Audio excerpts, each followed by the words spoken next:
In the last video, we talked about how this truck layout master model part wasn't really necessary in this assembly because it's used as an inserted part in every part in the assembly. But we're going to take it a step further and show you an even lighter way to include this sketch information in the individual parts and only where it's needed. Let's start by opening up the truck layout master sketch part. Remember that this part contains a couple of sketch pictures and some sketches. Let's turn off the sketch pictures.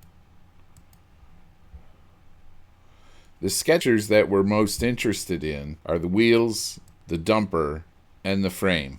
Now remember that we used the insert part command to insert these sketches from this part into the parts where we wanted to do the design work. But there's a way that requires less resources and will be more stable for Solidworks running on your computer. Let's isolate the dumper sketch by turning off all of the other sketches.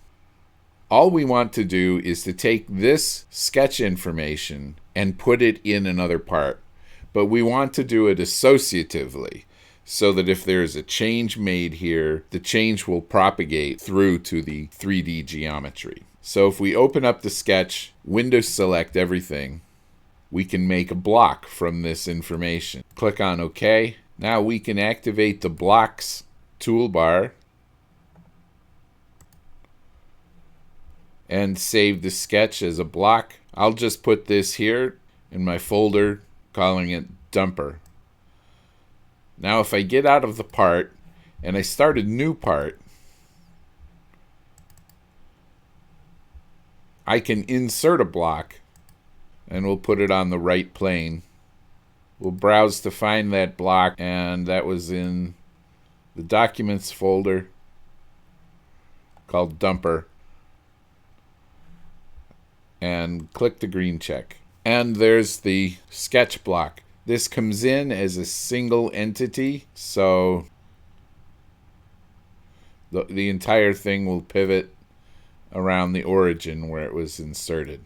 From another sketch, if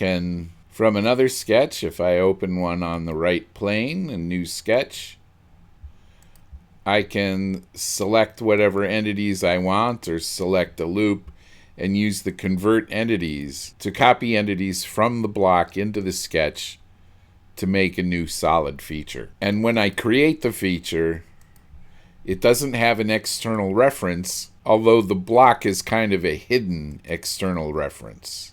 Still, the sketch block is much lighter than inserting a part, and it's much lighter than making references between parts in an assembly. So the sketch block functionality is very useful when it comes to doing layouts and sharing information between parts in the lightest way possible. Talking about load on your Solidworks, load on your computer.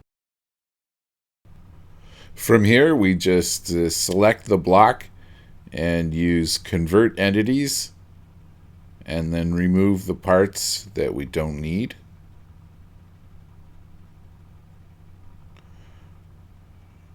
Trim away this last bit, and then extrude. And finally, we add a shell feature to make it a thin-walled part. Thanks for watching, and I hope you come back for the next video in this series, which will be a mold block.